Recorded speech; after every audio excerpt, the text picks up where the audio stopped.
সুপ্রিয় শিক্ষার্থীরা আসসালামু আলাইকুম। সবাইকে আমাদের ইউটিউব চ্যানেলের আজকের পর্বে স্বাগত জানাচ্ছি। আমরা নবম ও দশম শ্রেণীর রসায়ন ষষ্ঠ অধ্যায় মৌলের ধারণা ও রাসায়নিক গণনা অধ্যায়টার অষ্টম পর্বে অংশ নিচ্ছি। আজকেও আমরা তোমাদের সাথে কিছু ব্যাপার শেয়ার করব। তার ভিতর যে ব্যাপারটা শেয়ার করব প্রথমে সেটা হচ্ছে লিমিটিং বিক্রিয়ক।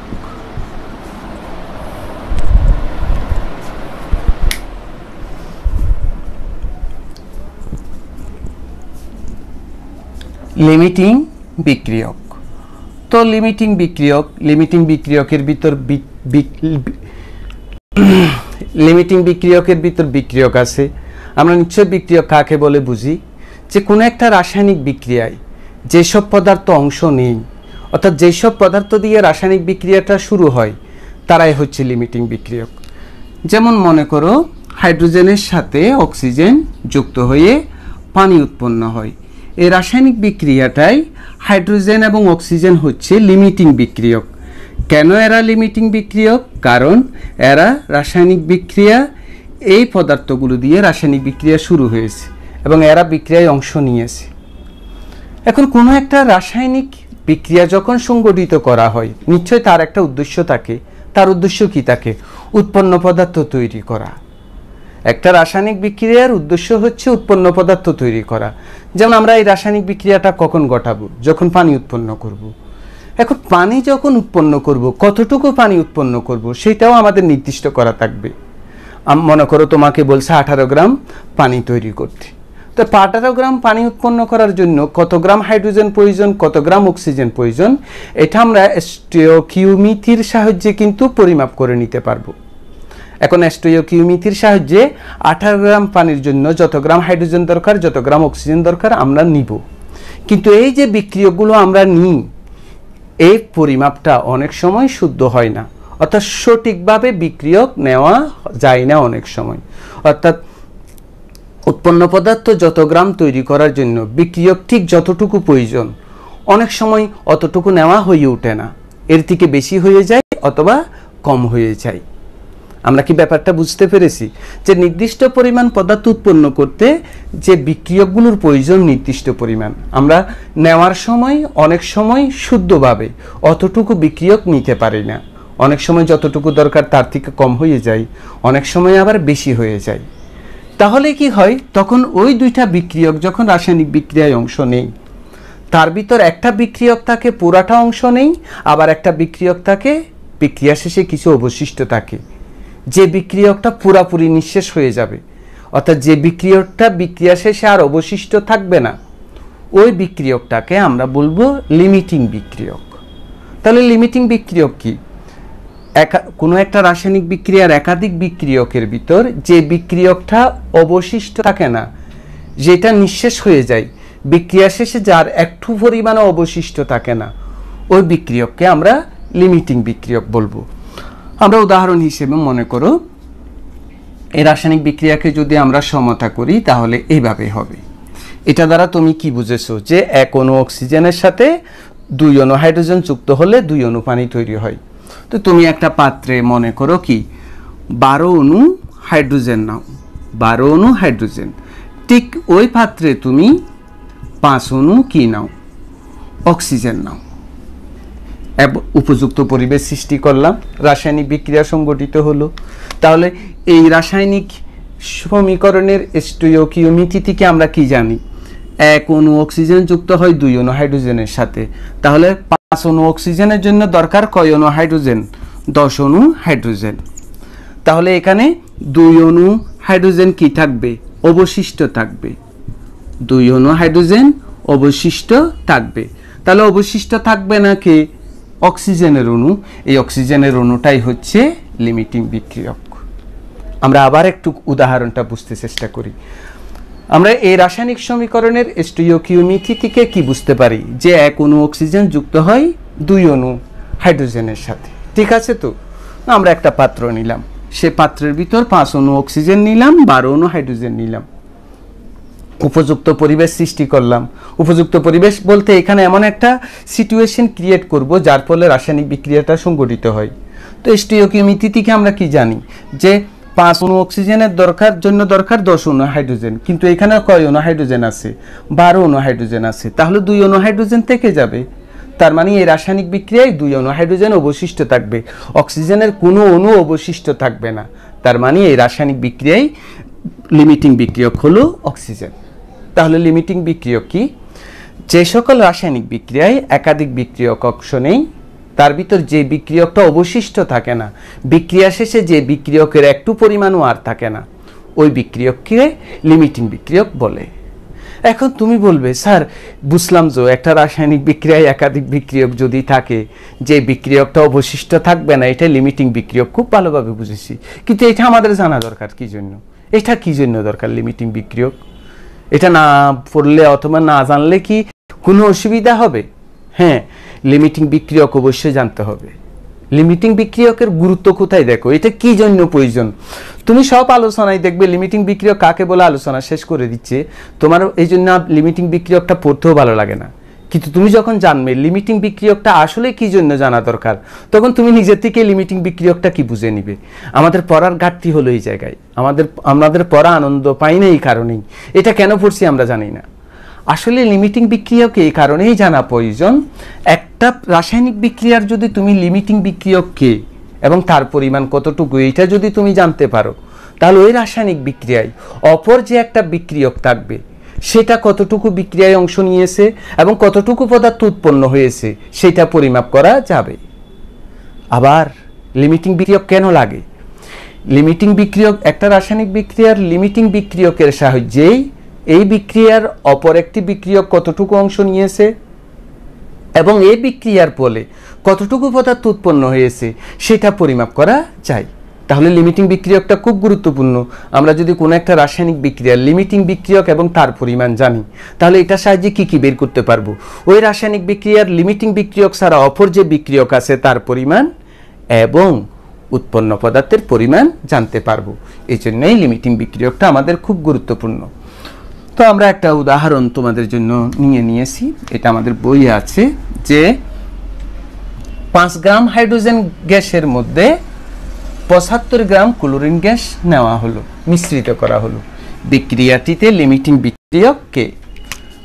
দেখো সুপ্রিয় শিক্ষার্থীরা, হাইড্রোজেন নিয়েছে কিন্তু 5 গ্রাম, ক্লোরিন নিয়েছে কত গ্রাম? 75 গ্রাম। কোনটি লিমিটিং বিক্রিয়ক? হাইড্রোজেন লিমিটিং বিক্রিয়ক না ক্লোরিন লিমিটিং বিক্রিয়ক? লিমিটিং বিক্রিয়কের গুরুত্ব কিন্তু একটু আগেই পড়লাম। তাহলে লিমিটিং বিক্রিয়ককে যেটা বিক্রিয়া শেষে অবশিষ্ট থাকবে না, যেটা একেবারে নিঃশেষ হয়ে যাবে, সেটাই হবে লিমিটিং বিক্রিয়ক। তার মানে আমাদেরকে কি করতে হবে? কোনো রাসায়নিক বিক্রিয়ায় যখন দুইটা বিক্রিয়ক থাকে, কোন বিক্রিয়কটা অবশিষ্ট থাকে সেটা বের করব। তো যে একটা অবশিষ্ট থাকবে, তো অবশিষ্ট আর বাকিটা কি অবশিষ্ট থাকবে না, সেটা হবে লিমিটিং বিক্রিয়ক। তার মানে আমাকে বের করতে হবে এই রাসায়নিক বিক্রিয়ায় কোনটা অবশিষ্ট থাকে। প্রথমে বিক্রিয়াটার সমীকরণ লিখে ফেলতে হবে। চলো লিখে ফেলি। বিক্রিয়াটির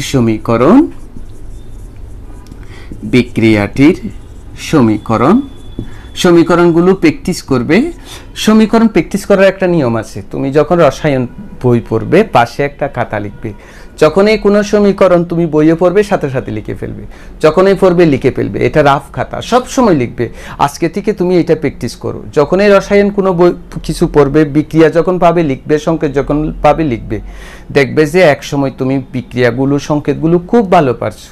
এটা হলো কিন্তু মনে রাখার একটা টিপস রসায়নের। তাহলে সমীকরণটা কি রকম? এটা আমরা একটু সবুজ কালি দিয়ে লিখি। হাইড্রোজেনের সাথে ক্লোরিন যুক্ত হয়ে হাইড্রোজেন ক্লোরাইড গ্যাস উৎপন্ন হয়। সমতা করি, এখানে দুই পরমাণু শুরুতে 2 দিয়ে দিলাম। কেমন? এবার আমরা বর দেখি। 1 গুণ 2 সমান কত? 2 গ্রাম। আর এটা কি হয় শিক্ষার্থীরা? ক্লোরিনের পারমাণবিক ভর 35.5, 2 সমান কত? 71 গ্রাম। তার মানে 2 গ্রাম হাইড্রোজেন যুক্ত হতে পারে 71 গ্রাম ক্লোরিনের সাথে। আমরা একটু দেখব এটা। ক্লোরিন নেওয়া হয়েছে 75 গ্রাম, হাইড্রোজেন নেওয়া হয়েছে 5 গ্রাম। তুমি এইটা দেখার পর ওইটার সাথে তুমি কি করবা? মানে কম্পেয়ার করবা। 71 গ্রামের জন্য দরকার 2 গ্রাম, ওখানে নেওয়া হয়েছে 75 গ্রাম। কিন্তু হাইড্রোজেন নিয়ে ফেলা হয়েছে 5 গ্রাম। তাহলে নিচের থেকে বুঝতে হবে যে রাসায়নিক বিক্রিয়ায় আসলে ক্লোরিন সবগুলোই কি নিয়ে ফেলবে, অংশ নিয়ে ফেলবে, কিন্তু তোমাকে তো হিসাব করে দেখাতে হবে। তাহলে কি করবা তুমি, কারণ তুমি এখানে 2 গ্রাম হাইড্রোজেন যুক্ত হয় 71 গ্রাম ক্লোরিনের সাথে, এটা যেমন লিখতে পারো 71 গ্রাম ক্লোরিন যুক্ত হয় 2 গ্রাম হাইড্রোজেনের সাথে, সেটাও লিখতে পারো। কিন্তু কোনটা লিখবে এটা বিক্রিয়ক কে তার উপর নির্ভর করবে। অর্থাৎ একটা রাসায়নিক বিক্রিয়ার লিমিটিং বিক্রিয়ক কে হবে সেটা নির্ভর করবে ওই রাসায়নিক বিক্রিয়ক কে নিয়েছে এবং কোন পদার্থ তৈরি হয়েছে। কে বললে ভুল হয়, এটা তো মানুষ না, কি নেওয়া হয়েছে, বিক্রিয়ক কি নেওয়া হয়েছে এবং কতটুকু পরিমাণ নেওয়া হয়েছে তার উপর নির্ভর করবে লিমিটিং বিক্রিয়ক কে। যেমন আমরা দেখছি তো এই যে রাসায়নিক বিক্রিয়ার লিমিটিং বিক্রিয়ক হলো হাইড্রোজেন এবং ক্লোরিন, দেখতেছি যে ক্লোরিন খুব বেশি লাগে, তুলনামূলকভাবে হাইড্রোজেন কম লাগে। কিন্তু আমি এখানে দেখছি যে 75-5, 71-2, তাহলে এটা দেখে এই তো বোঝা যায় যে ক্লোরিন হবে লিমিটিং বিক্রিয়ক, কারণ তার তুলনায় হাইড্রোজেন বেশি নেওয়া হয়েছে।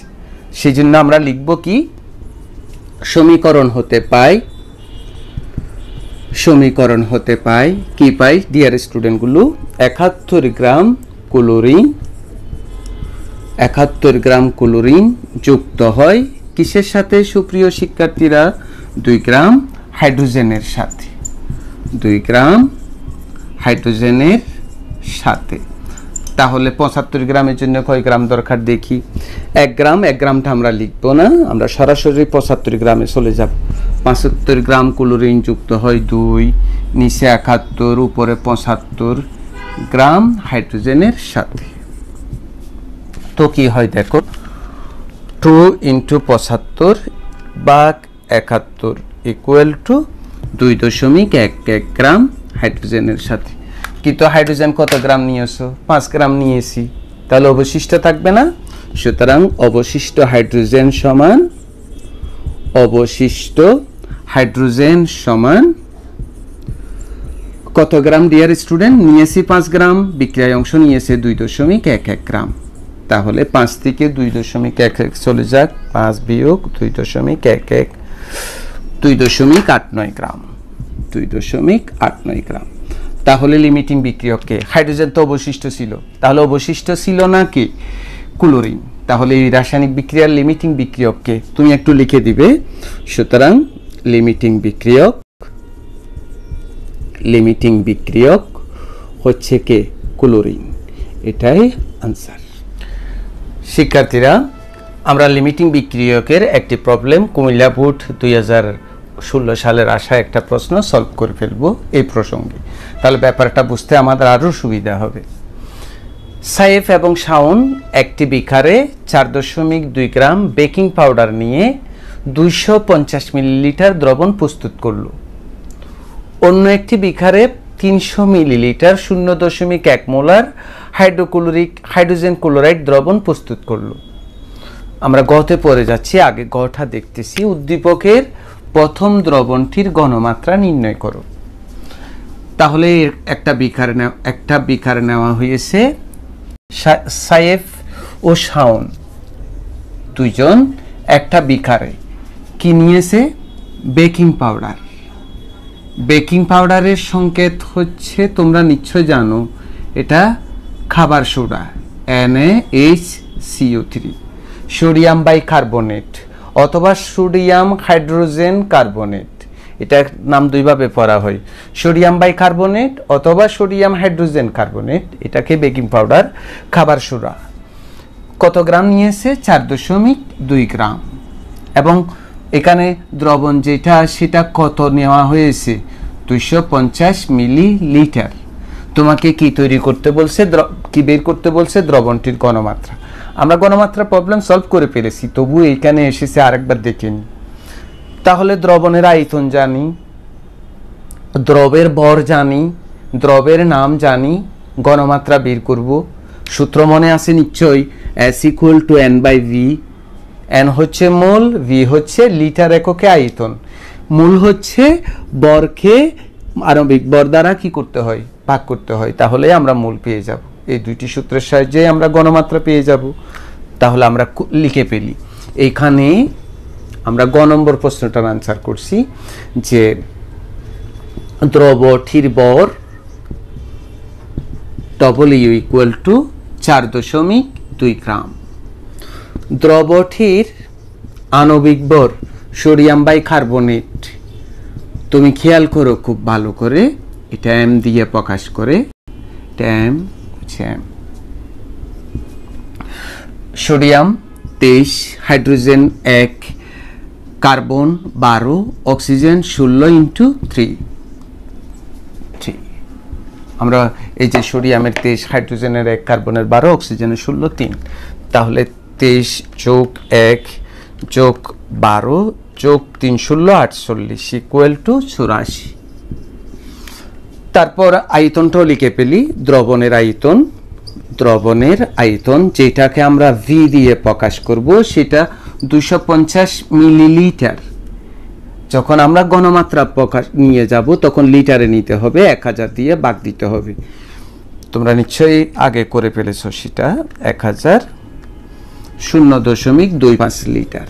তাহলে আমরা প্রথমে কি বের করব? প্রথমে বের করব মোল, ঘনমাত্রা S is what। তো আমরা প্রথমে কি বের করতেছি দেখো, আমরা জানি যে N = W/M, এখানে ব্যাখ্যা করতে হবে, N হচ্ছে মোল। তাহলে তাহলে W এর মান হচ্ছে কত? 4.2, M এর মান হচ্ছে কত? 84। তো 4.2 কে আমরা 84 দিয়ে ভাগ দিই, কত হয়? 0.05। আমরা আবার S বের করে ফেলি। এবার এই যে এই সূত্রটা, S = N/V, N কত? 0.05 আর V = 2.5, এত মোলার। তাহলে 0.05 ভাগ 0.25 = 0.2 মোলার। এটাই হচ্ছে দ্রবণটির কি? ঘনমাত্রা। খুব সহজ। ঘনমাত্রা নির্ণয় করার ব্যাপারটা আমরা আরেকবার জ্বালাই করে নিলাম। এবার দেখো গ নম্বর প্রশ্নটা, উক্ত দুইটি বিকার, এখানে দুইটি বিকার কথা বলছে, উক্ত দুইটি বিকারের দ্রবণ মিশ্রিত করার পর কোনটি লিমিটিং বিক্রিয়ক হিসাবে থাকবে গাণিতিকভাবে বিশ্লেষণ করো। এখানে কি কি নেওয়া হয়েছে? বেকিং পাউডার নেওয়া হয়েছে, দ্রবণ নেওয়া হয়েছে, আর কি হাইড্রোক্লোরিক অ্যাসিডের দ্রবণ নেওয়া হয়েছে। তোমাকে বুঝতে হবে, একটাতে নেওয়া হয়েছে কি? বেকিং পাউডার, সোডিয়াম বাইকার্বনেট, আরেকটিতে নেওয়া হয়েছে কি? HCl। এটা নেওয়া হয়েছে 250 মিলিলিটার, তারপরে 4.2 গ্রাম। এটার আপাতত আমার দরকার নাই, এটা আমরা পরে তোমার সাথে শেয়ার করছি। এটা নেওয়া হয়েছে 300 মিলিলিটার এবং 0.1 মোলার। খুব মনোযোগী হতে হবে কিন্তু। চলো আমরা ব্যাপারটা আবার বুঝি। সাইফ ও শাওন একটি বিকারে 4.2 গ্রাম বেকিং পাউডার নিয়ে 250 মিলিলিটারের একটা দ্রবণ প্রস্তুত করছে। তার মানে এটা প্রথম বিকারের দ্রবণ। সেখানে সোডিয়াম বাইকার্বনেটের দ্রবণ নিয়েছে, এগুলোর আয়তন ছিল 250 মিলিলিটার, সোডিয়াম কার্বনেট নিয়েছে 4.2 গ্রাম।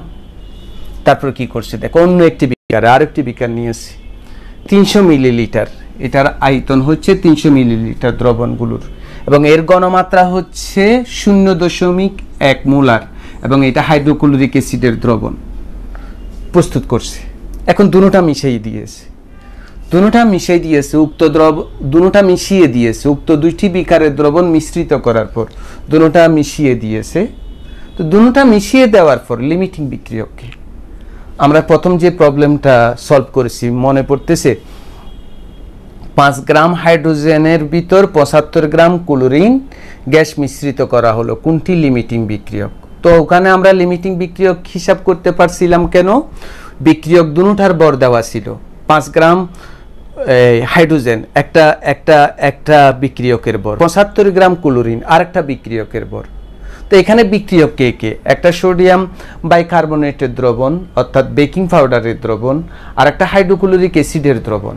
তো দুটোটাতে দ্রবের ভর তোমার জানা থাকতে হবে। এটাতে দ্রবের ভর স্পষ্টভাবে দেওয়া আছে কিন্তু এটাতে নাই। কিন্তু লিমিটিং বিক্রিয়ক হিসাব করতে হলে এখানে দ্রবের পরিমাণ কতটুকু সেটা তোমার জানা লাগবে। ওই যে কারণ একটার সাথে দুটোটা যখন জানা থাকবে তারপরেই তো তুমি বের করতে পারবে লিমিটিং বিক্রিয়ক কোনটা। তাহলে তোমাকে দ্বিতীয় বিকার থেকে কি করতে হবে, আগে দ্রবের হাইড্রোক্লোরিক অ্যাসিডের বরগুলো কি করতে হবে, বের করতে হবে, তারপর আমরা লিমিটিং বিক্রিয়ক কোনটা সেটা হিসাব করব। তো আমরা একটু লিখি, তুমি দেখো প্রথম বিকারে সোডিয়াম বাই কার্বনেটের ভর ইকুয়াল টু 4.2 গ্রাম। এখন আমরা দ্বিতীয় বিকারে চলে যাই। দ্বিতীয় বিকারে হাইড্রোক্লোরিক অ্যাসিডের ভর নাই, কি কি আছে সেটা লিখো। তৃতীয় বিকারে দ্রবণের আয়তন হচ্ছে শিক্ষার্থীরা আমরা ভি দিই, এখানে ভি দিতে পারবো, কোনো অসুবিধা নাই, 300 মিলিলিটার। এটাকে লিটারে নিয়ে যেতে হবে, প্রয়োজন অনুসারে 1000 দিয়ে তুমি কি দাও, ভাগ দাও। তো 300কে যখন তুমি 1000 দিয়ে ভাগ দিবে শিক্ষার্থীরা কি হয়, 0.3 লিটার। তারপর তুমি গণমাত্রাটা দেওয়া আছে, গণমাত্রা S ইকুয়াল টু কত, 0.1 মোলার। দ্রবের যেহেতু নাম জানো, সুতরাং দ্রবের আণবিক ভর তুমি জানো। এখানে দ্রবের আণবিক ভর M ইকুয়াল টু, এটা হাইড্রোক্লোরিক অ্যাসিড HCl, H হচ্ছে 1, ক্লোরিন হচ্ছে 35.5 সমান 36.5। আমাকে দ্রবের ভর আপাতত এটা লাগবে। তো ওই যে কতক্ষণ আগে সূত্র প্রয়োগ করলাম, আমরা উল্টা দিক থেকে আসবো। উল্টা দিক বলতে স্যার এরকম করে আসবো যে আমরা জানি S ইকুয়াল টু N/V, পাশে ব্যাখ্যা করবা N ইকুয়াল টু মোল। তো শিক্ষার্থীরা আমরা কিন্তু এখান থেকে আপাতত Nটা বের করি, বা N equal to S into V। সুতরাং N ইকুয়াল টু S হচ্ছে কত, 0.1, আর V হচ্ছে কত, 0.3। 0.1 এর সাথে ডিয়ার স্টুডেন্টগুলো 0.3 গুণ করে দিই, 0.03।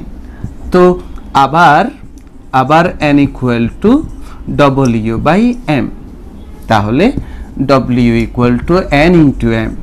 সুতরাং W ইকুয়াল টু N এর পরিমাণ হচ্ছে 0.03 আর M এর পরিমাণ হচ্ছে 36.5।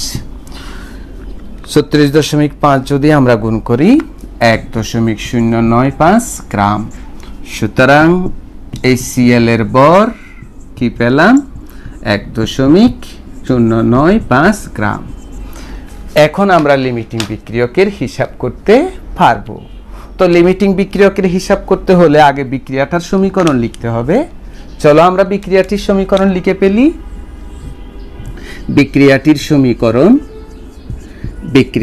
সমীকরণ সুপ্রিয় শিক্ষার্থীরা, এই সমীকরণটা ওই যে কত আমরা বলছি যে তোমাকে রসায়ন পড়তে হলে বিক্রিয়াগুলোর সমীকরণ লেখা শিখতে হবে। দেখো শিখতে হবে এখন তোমাকে যে সোডিয়াম বাইকার্বনেটের সাথে হাইড্রোক্লোরিক অ্যাসিড দিলে কি উৎপন্ন হয়, এইগুলো তোমার জানা থাকতে হবে, না হলে পারবে না। অ্যাসিডের এটা অন্যতম বৈশিষ্ট্য, অ্যাসিড কার্বনেট বা বাইকার্বনেট যুক্ত লবণের সাথে বিক্রিয়া করলে সেখানে কার্বন ডাইঅক্সাইড, পানি আর লবণ তৈরি করবেই। এটা যেহেতু কার্বনেট যুক্ত একটা লবণ, সুতরাং এখানে কার্বন ডাইঅক্সাইড উৎপন্ন হবে, সাথে লবণও তৈরি হবে, সোডিয়াম ক্লোরাইড, কার্বন ডাইঅক্সাইড এবং পানি। মনে রাখতে হবে তোমাকে। এখন তুমি দেখো সব সমতা করা আছে, Na1 ক্লোরিন 1 হাইড্রোজেন 1, কিন্তু হাইড্রোজেন এখানে কয়টা, 1 না, হাইড্রোজেন এখানে 1 এখানে 1 2, অক্সিজেন 3 2 এর 3 সমতা করা আছে, ঠিক আছে। এবার এটার ভর তো আমরা এখানে আণবিক ভর আগেরটাতে করেছিলাম, আমি তো ভুলে গিয়েছি, তোমাদের মনে আছে? হ্যাঁ আমি ভুলে গিয়েছি, কত ওখানে লেখা ছিল সোডিয়ামের হলো, আচ্ছা লিখি না অসুবিধা কি, 23 1 12 16 ইন্টু 3 এত গ্রাম আর কি। তাহলে 23 যোগ 1 যোগ 12 যোগ 48 ইকুয়াল টু 84 গ্রাম। আর এটা তো এখানেই আমরা করেছি, কত কই, এই যে 36.5 গ্রাম। তাহলে তুমি কি দেখতে পাচ্ছ, 84 গ্রাম বাইকার্বনেট যুক্ত হয় 36.5 গ্রাম কিসের সাথে? হাইড্রোক্লোরিক অ্যাসিডের সাথে। এবার তোমাদের সেন্স একটু কাজে লাগাতে হবে। এটা নেওয়া হয়েছে 4.2, এটা নেওয়া হয়েছে 1.03। খুব ভালো করে দেখো, অর্থাৎ এই বিক্রিয়াটা সংগঠিত করার জন্য সোডিয়াম বাইকার্বনেট নিতে হবে বেশি, হাইড্রোক্লোরিক অ্যাসিড নিতে হবে কম। কত বেশি দেখো না, এটা 84, এটা 36.5। তো এখানেও কিন্তু সোডিয়াম বাইকার্বনেট বেশি নেওয়া হয়েছে 4.2, হাইড্রোক্লোরিক অ্যাসিড নেওয়া হয়েছে কত? 1.05। তাহলে আমরা এটা থেকে এটা হিসাব করি, কি থেকে কি, যে সমীকরণ হতে পাই, সুপ্রিয় শিক্ষার্থীরা দেখো, সমীকরণ হতে কি পাও? 36.5 গ্রাম HCl যুক্ত হয় কিসের সাথে দেখি বলো তো? কিসের সাথে লিখবে সুপ্রিয় শিক্ষার্থীরা? যে 84 গ্রাম সোডিয়াম বাইকার্বনেটের সাথে। তো এখন আমাকে এরা হাইড্রোক্লোরিক অ্যাসিড কত নিয়েছিল? 1.095 গ্রাম হাইড্রোক্লোরিক অ্যাসিড যুক্ত হবে।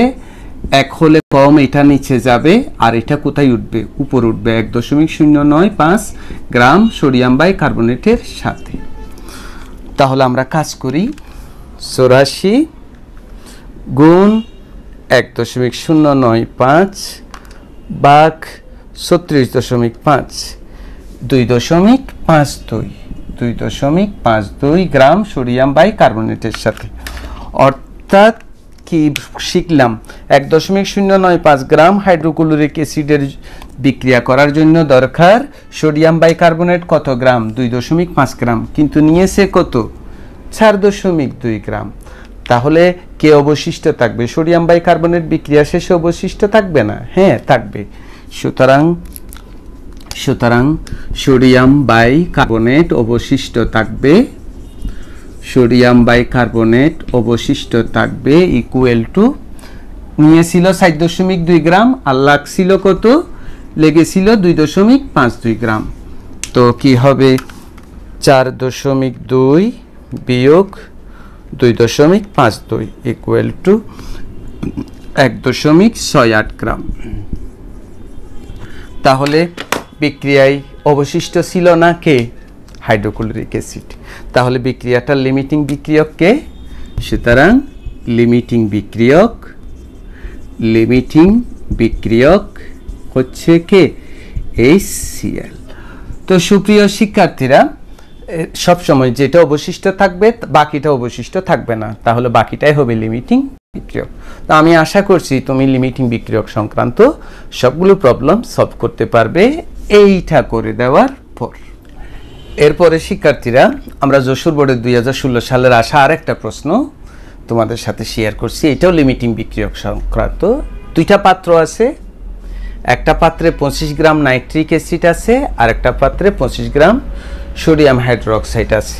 দুটোটাতে দ্রবণের আয়তন 100 মিলিলিটার। আয়তনটা আমাদের সাথে সম্পর্কিত না, আমাদের সাথে বরটা সম্পর্কিত। লিমিটিং বিক্রিয়কে দুটো পদার্থের বর জানা লাগবে। আমরা আগেরটা করছি যে দেখছো তো, দ্বিতীয় পাত্রে কিন্তু বর দেওয়া ছিল না দেখে আমরা বরটা বের করার জন্য অনেক কাজ করেছি, কিন্তু তারপর কাজ করেছি। এখানে কিন্তু খুব সুবিধা, দুটোটার বর দেওয়া আছে। নাইট্রিক অ্যাসিড নেওয়া হয়েছে 25 গ্রাম, সোডিয়াম হাইড্রোক্সাইড নেওয়া হয়েছে 25 গ্রাম। এখন তোমাকে কি বলছে? উপযুক্ত পরিবেশে উল্লিখিত বিক্রিয়ক দুইটিকে একত্রে মিশালে কোনটি লিমিটিং বিক্রিয়ক হবে? হ্যাঁ, এই দুইটাকে যখন তুমি একত্রিত করবা তখন একটা রাসায়নিক বিক্রিয়া ঘটবে। সংগঠিত বিক্রিয়ায় লিমিটিং বিক্রিয়ক কে? এটা অ্যাসিড, এটা ক্ষার। অ্যাসিডের সাথে ক্ষার বিক্রিয়া করলে লবণ এবং পানি তৈরি হবে, একটা প্রশমন বিক্রিয়া, একটা বিক্রিয়া সংগঠিত হবে। এই বিক্রিয়ায় লিমিটিং বিক্রিয়ক কে? তাহলে আমরা প্রথমেই কি করব? বিক্রিয়ার সমীকরণটা লিখব। কেমন? প্রথমেই আমরা বিক্রিয়ার সমীকরণ লিখব। তো বিক্রিয়ার সমীকরণ কি? Nitric acid HNO3, sodium hydroxide ক্ষার, সোডিয়াম নাইট্রেট এবং লবণ। এইটা সমতা করাই আছে, হাইড্রোজেন দুইটা নাইট্রেট। এবার আমরা একটু বরগুলো লিখে ফেলবে, বর সবসময় লিখে ফেলবে। হাইড্রোজেনের 1, নাইট্রোজেনের 14, অক্সিজেনের 16 × 3 63 গ্রাম আর কি। এটা তোমারও মুখস্থ হয়ে যাবে। সালফিউরিক অ্যাসিডের 98, কার্বন ডাইঅক্সাইডের 44, সেগুলো হয়ে যাবে করতে করতে। এটা 40, এটা হয় 23, 16 × 1 সমান 40 গ্রাম। তার মানে তুমি কি দেখছো, 40 গ্রাম সোডিয়াম হাইড্রোক্সাইড 63 গ্রাম নাইট্রিক অ্যাসিডের সাথে বিক্রিয়া করে। তার মানে নাইট্রিক অ্যাসিড বেশি নিতে হয়, সোডিয়াম হাইড্রোক্সাইড কম নিতে হয়। এটাতে কিন্তু দুটোটা সমান নিয়েছে। 25 গ্রাম নাইট্রিক অ্যাসিড নিয়েছে, 25 গ্রাম সোডিয়াম হাইড্রোক্সাইড নিয়েছে। কিন্তু কি বেশি নেওয়া লাগে? নাইট্রিক অ্যাসিড বেশি নেওয়া লাগে, সোডিয়াম হাইড্রোক্সাইড কম নেওয়া লাগে। তাহলে কিন্তু এখানে সোডিয়াম হাইড্রোক্সাইড তাহলে 25 গ্রামের জন্য হলে যদি বিক্রিয়াটা হতো, তাহলে এখানে খুব ভালো করে দেখো, 63-র জন্য যদি 40-এর দরকার হয়, 25-এর জন্য আরেকটু কম লাগবে তো স্বাভাবিক। 63 থেকে কম লেগেছে তো, তাহলে 25-এর থেকে কম লাগবে, কিন্তু ওখানে তো 25। তাহলে বোঝাই যায় যে লিমিটিং বিক্রিয়ক নাইট্রিক অ্যাসিড। কিন্তু সেটা তোমাকে যুক্তি দিয়ে না, গাণিতিকভাবে করে দেখাতে হবে। তবে যুক্তিটা মনে রাখলে তুমি গাণিতিকভাবে আর ভুল করবে না। গাণিতিক সময় অনেক সময় কোনটা থেকে শুরু করবে তুমি বুঝতে পারবে না। হ্যাঁ, তুমি দেখো 63 থেকে কম 40, কিন্তু দুটোটা সমান, তার মানে এটা আরো কম নেওয়া উচিত ছিল, এটা থেকেই যাবে। কত থেকে যাবে বের করে পেলি। তাহলে আমরা কি লিখি? বিক্রিয়া হতে পাই, বিক্রিয়া হতে না ডিয়ার স্টুডেন্টগুলো, সমীকরণ হতে পাই, সমীকরণ হতে পাই। সমীকরণ হতে কি পাই খেয়াল করো, ওইটা লিখো যে 63 গ্রাম নাইট্রিক অ্যাসিড বিক্রিয়া করে কত গ্রাম?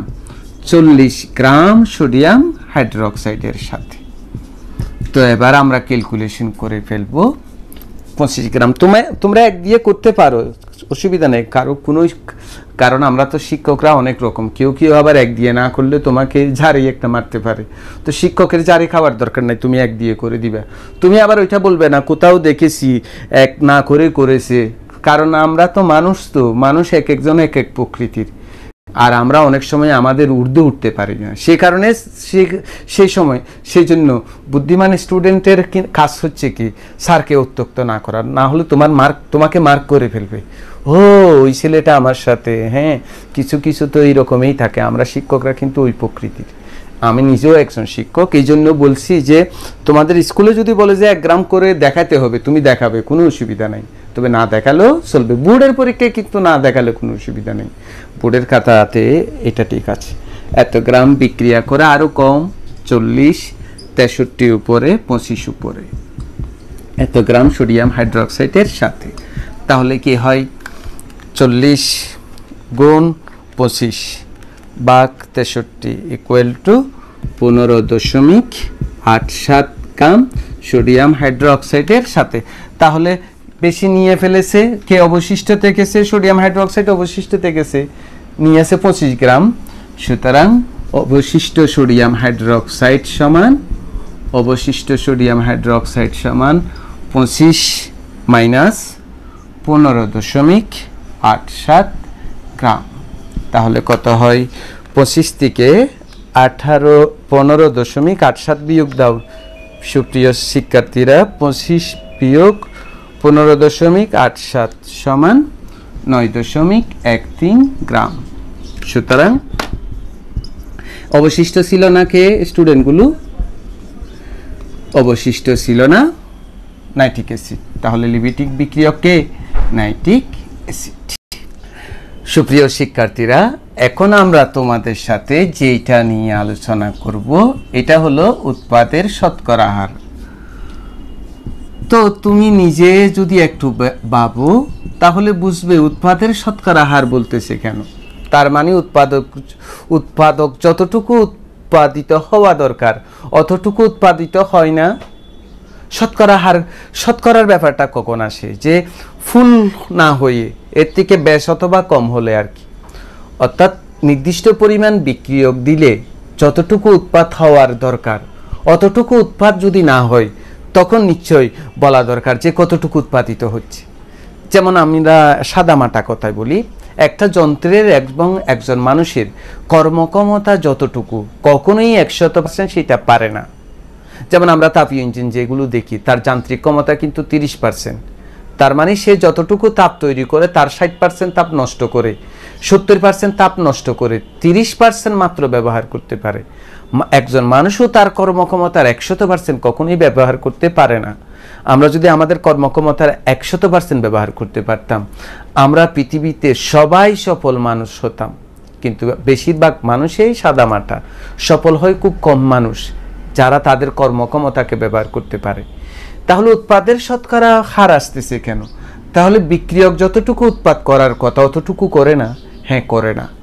একটা রাসায়নিক বিক্রিয়ায় আমরা যে বিক্রিয়কগুলো দিই, লিমিটিং বিক্রিয়ক পড়ার সময় কি বলেছি, যে বিক্রিয়কগুলোকে নিখুঁতভাবে আমরা দিতে পারি না, নিখুঁতভাবে দেওয়া সম্ভব না। নিখুঁতভাবে দিলে তো লিমিটিং বিক্রিয়ক থাকতো না। লিমিটিং বিক্রিয়ক থাকে কেন?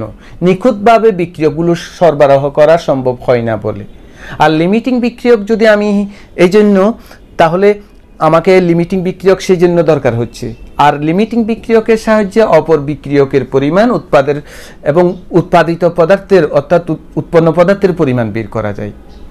এখন তুমি যেটা লিমিটিং বিক্রিয়ক ধরেছো, ওই লিমিটিং বিক্রিয়ক আবার কি হতে না পারে, 100% বিশুদ্ধ না হলে কেমন হবে? আমরা যে বিক্রিয়কগুলো দিই, আসলে বিক্রিয়কগুলো কখনোই রাসায়নিকভাবে 100% বিশুদ্ধ থাকে না। সর্বোচ্চ 99% পর্যন্ত বিশুদ্ধ থাকে। অর্থাৎ একটা রাসায়নিক বিক্রিয়ায় যে বিক্রিয়ক পদার্থসমূহ আমরা সরবরাহ করি, ওই বিক্রিয়ক পদার্থগুলো কখনোই 100% বিশুদ্ধ হয় না। সর্বোচ্চ 99% পর্যন্ত বিশুদ্ধ করা যায়। তো একটা পদার্থ যদি সর্বোচ্চ 99% পর্যন্ত বিশুদ্ধ থাকে, তখন ওই পদার্থকে অ্যানালার পদার্থ অথবা অ্যানালার গ্রেড পদার্থ বলে। অ্যানালার অথবা অ্যানালার গ্রেড পদার্থ। তাহলে অ্যানালার অথবা অ্যানালার গ্রেড পদার্থ কাকে বলে?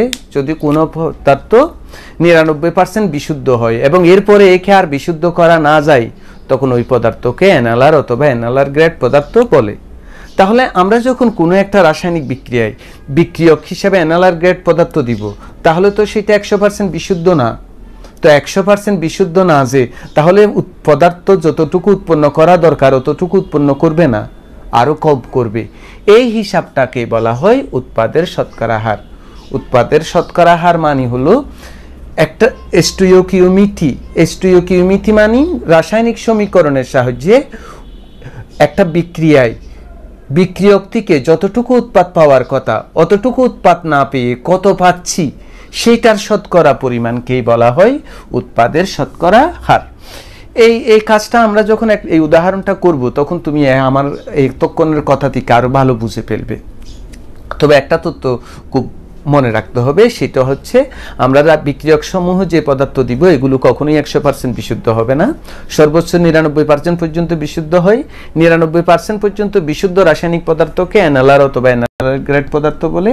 আর যেহেতু বিক্রিয়ক হিসেবে অ্যানালার গ্রেড পদার্থ দিব, তাহলে স্বাভাবিকভাবে সেখানে কি উৎপাদিত যতটুকু পদার্থ উৎপাদিত হওয়া দরকার অতটুকু পদার্থ উৎপাদিত হবে না, এবং কতটুকু উৎপাদিত হয়েছে সেটাকে শতকরায় প্রকাশ করা, এটাকে বলা হয় উৎপাদনের শতকরা হার। চলো আমরা একটা উদাহরণ দিয়ে ব্যাপারটা বুঝতে চেষ্টা করি। 80 গ্রাম ক্যালসিয়াম কার্বনেটকে তাপ দিয়ে 39 গ্রাম ক্যালসিয়াম অক্সাইড পাওয়া যায়, উৎপাদনের শতকরা পরিমাণ বের করো। 80 গ্রাম ক্যালসিয়াম কার্বনেটকে তাপ দিয়ে 39 গ্রাম ক্যালসিয়াম অক্সাইড পাওয়া যায়। আমরা এই ব্যাপারটা দেখি। আগে বিক্রিয়াটার সমীকরণ লিখে ফেলি, আমরা প্রবলেমের সমাধান করে ফেলতেছি, কিন্তু সাথে আলোচনাটাও হয়ে যাবে। বিক্রিয়াটির সমীকরণ ক্যালসিয়াম কার্বনেটকে তুমি তাপ দাও, তাপ দিলে calcium oxide carbon die oxide উৎপন্ন হবে, এবং এটা সমতা করাই calcium carbon 1 carbon 1 oxygen 3 oxygen 3। তাহলে প্রথমে এটার হিসাব করি। ক্যালসিয়ামের হচ্ছে কত? ক্যালসিয়ামের হচ্ছে 40, কার্বনের হচ্ছে 12, অক্সিজেনের হচ্ছে 16 ইন্টু 3 গ্রাম। কত হয়? 40 যোগ 12 যোগ 48 ইকুয়াল টু 100 গ্রাম। তারপর ক্যালসিয়াম অক্সাইড করো, 40 যোগ কত? 16 গ্রাম। তাহলে 6 4 রেখে 5 56 গ্রাম। তাহলে 100 গ্রাম ক্যালসিয়াম কার্বনেট থেকে ক্যালসিয়াম অক্সাইড উৎপন্ন হয় কত গ্রাম? 56 গ্রাম। তাহলে 80 গ্রাম থেকে কত হয় দেখি আমরা। 100 গ্রাম সমীকরণ হতে পাই 100 গ্রাম ক্যালসিয়াম কার্বনেট হতে ক্যালসিয়াম অক্সাইড উৎপন্ন হয় কত গ্রাম? 56 গ্রাম। তাহলে 1 গ্রাম হতে কত? 80 গ্রাম হতে কত? তো 80 গ্রাম হতে ক্যালসিয়াম কার্বনেট হতে ক্যালসিয়াম অক্সাইড উৎপন্ন হয় 56 উপরে 100 নিচে 80 উপরে এত গ্রাম। তো 56 গুণ 80 ভাগ 100 44.8 গ্রাম। কিন্তু দেখো আমরা পেয়েছি 39 গ্রাম। কম পেলাম কেন? ওই যে অ্যানালার গ্রেড পদার্থ এইটা, সে কারণেই। কিন্তু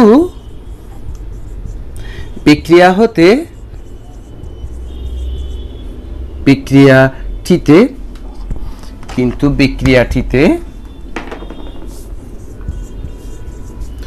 80 গ্রাম ক্যালসিয়াম কার্বনেট হতে ক্যালসিয়াম অক্সাইড উৎপন্ন হয় কত গ্রাম সুপ্রিয় শিক্ষার্থীরা? 39 গ্রাম।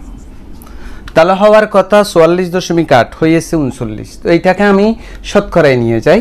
আমরা যদি কিসে নিই, এমনি নিজেরা হিসাব করি, কি করিও শতকরায় নিয়ে গেছি। 44.8 গ্রামে পাওয়া যায়, অর্থাৎ পাওয়া যাওয়া দরকার 44.8 গ্রাম, পেয়েছি কত গ্রাম? 39 গ্রাম। তাহলে 1 গ্রামে পাই কত? 100 গ্রামে পাই কত? পাওয়া যায় 39, নিচে হবে 44.8 100 গ্রাম। তাহলে 39 গুণ 100 ভাগ 44.8 87.05 গ্রাম। তাহলে শতকরা কত? শতকরা 87.05% কিসের? উৎপাদের। তো তোমাদের বইয়ে কিন্তু এই জিনিসটা কি করেছে? অ্যাভয়েড করেছে। তারা কি করেছে? এটাকে সূত্র দিয়ে প্রকাশ করেছে। চলো সূত্র কিভাবে এসেছে? সূত্র আসলে এইখান থেকে এসেছে। চলো তো আমরা এখান থেকে শিখে ফেলি। উৎপাদের শতকরা পরিমাণ। একটু মনোযোগী হবে, সূত্রটা মুখস্থ করতে হবে না, এখনই তুমি পারবে। 44.8 এটা কি? বিক্রিয়াটির সমীকরণ হতে প্রাপ্ত উৎপাদের পরিমাণ। বিক্রিয়াটির সমীকরণ হতে প্রাপ্ত উৎপাদের পরিমাণ। আর 39টা কি? বিক্রিয়াটি হতে প্রাপ্ত উৎপাদের পরিমাণ। বিক্রিয়াটি হতে প্রাপ্ত উৎপাদের পরিমাণ। তারপর প্রত্যেকটি প্রবলেমে এখানে 100 দিতে হবে তোমাকে, পাশে পার্সেন্টেজ হবে। তো এটাকে সূত্র দিয়ে প্রকাশ করছে। তুমি যদি এটাকে সূত্র প্রয়োগ কর, তুমি এইভাবে করে ফেললেও হবে, অথবা সূত্রটা এতটুকু করার পর সূত্র প্রয়োগ করলেও হবে। অর্থাৎ তুমি এখানে এটা আনসার লিখে দিতে পারো, কিন্তু তুমি চাইলে কি এতটুকু করার পর এই সূত্রটা দিলেও হবে। তো এই যে আমরা বললাম অ্যানালার গ্রেড পদার্থ, একটা পদার্থকে কিন্তু অ্যানালার গ্রেড পদার্থে রূপান্তরিত করার জন্য অনেকগুলো পদ্ধতির অবলম্বন করতে হয়। এই পদ্ধতিগুলো নিয়েও আমরা উপরের ক্লাসে পড়াশোনা করব। তো আমরা কি বুঝতে পারলাম যে অ্যানালার গ্রেড পদার্থ দেওয়ার কারণেই 100% উৎপাদন হয় না, উৎপাদনটা আরও কম হয়, সেটাকে প্রকাশ করতে হয়। প্রকাশ করার সূত্র হচ্ছে এটা। তো সুপ্রিয় শিক্ষার্থীরা, এটা হচ্ছে আমাদের আপাতত শেষ। আমরা আরও 2-3টা পর্ব করব। ওই 2-3টা পর্ব করব তোমাদের কমেন্ট বক্সের কমেন্ট থেকে, অর্থাৎ আরও কোথাও যদি কারো অসুবিধা থাকে, এবং আমরা আরও কয়েকটি সিকিউ নিয়েও আলোচনা করব, অর্থাৎ বোর্ডে 2020 সালের প্রশ্নগুলো নিয়েও আলোচনা করব। তো তোমাদের কোনো সমস্যা থাকলে তোমরা কমেন্ট বক্সে জানাবে। তো এত ধৈর্য ধরে এতক্ষণ পর্যন্ত তোমরা যে পর্বটা দেখেছো, সেই জন্য তোমাদেরকে অসংখ্য ধন্যবাদ। আগামী পর্বগুলোতেও তোমরা আমাদের সাথে থাকবে, এরকম প্রত্যাশা করছি। সবাই ভালো থাকো, সুস্থ থাকো। আল্লাহ হাফেজ।